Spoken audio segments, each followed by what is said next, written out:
about Iran's nuclear ambition. Now, one would be surprised is the Arab countries. The Arab countries. It's not the Israelis. Okay. Not though Israelis are worried because of what Ahmadinejad has been saying, and you know, in all likelihood, they might attack Iran. But the Arab countries are more worried About Iran having a nuclear weapon. Because from time immemorial, the Arabs have been fighting with the Persians. You had during the war between Iran and Iraq, Saddam called that war the Qadisiyah. That was about a war fought between the Persians and Arabs before, almost centuries before.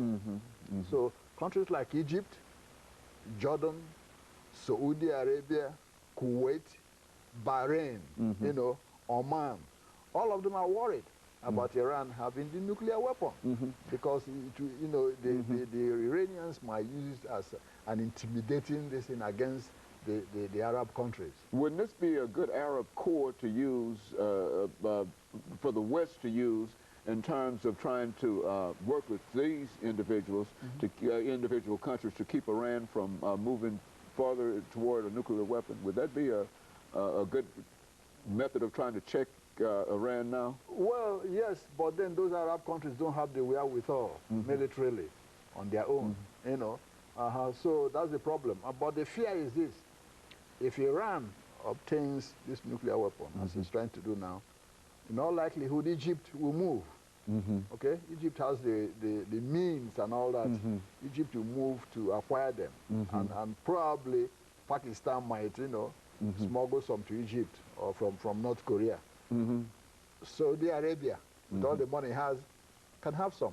Saudi Arabia financed Pakistan's nuclear weapons, so they might acquire one themselves. So what you have is a proliferation of nuclear weapons in the whole of the nuclear in the Middle East, which will be a threat to Israel. Israel as well as to one another. As well as to one another. Okay, and that's what most of the European countries and the United States do not want to see happen. See? Now, Israel might on its own act against Iran. Now, we don't have good intelligence on the ground in Iran, but Israelis do, because during the Shah's regime, Israel had an embassy in Tehran, and the Shah was on good terms with the Israelis. The Israeli secret police, the Mossad, and the Iranian secret police, the Savak, had good relationship. They cooperated with each other, exchanged information to keep an eye on the Arab countries, okay?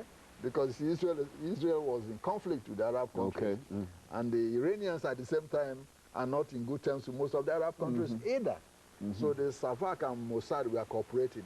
So when the Shah was overthrown, some of those Mossad agents were still in Iran. We've got 2 minutes. So they know what's happening. We've got 2 minutes, Dr. Madu. What should be our policy now? I mean, what can we do? I mean, as a policy, the Western countries.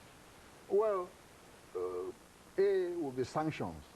But, you know, as experience has shown, sanctions don't do much but punish the regular, ordinary person on the street. You know, the big shots will eat well, and they can smuggle what they want continuously. We want the, you know, we're asking the Russians and the Chinese to assist because, you know, in putting strong sanctions and stopping the supply of some nuclear materials to Iran. But then you have the economic factor.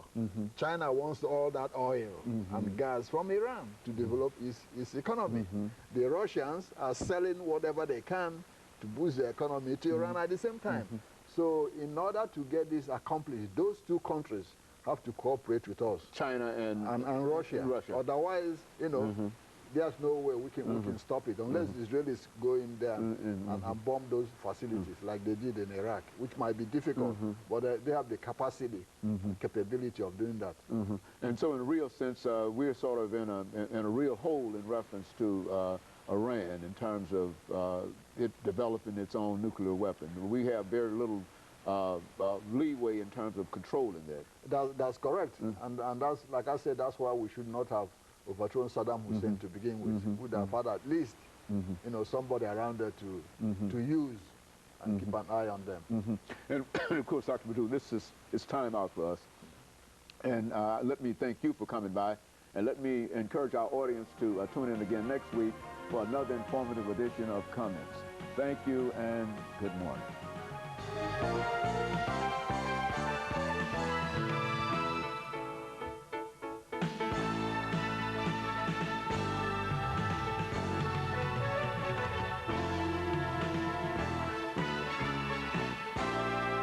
Mike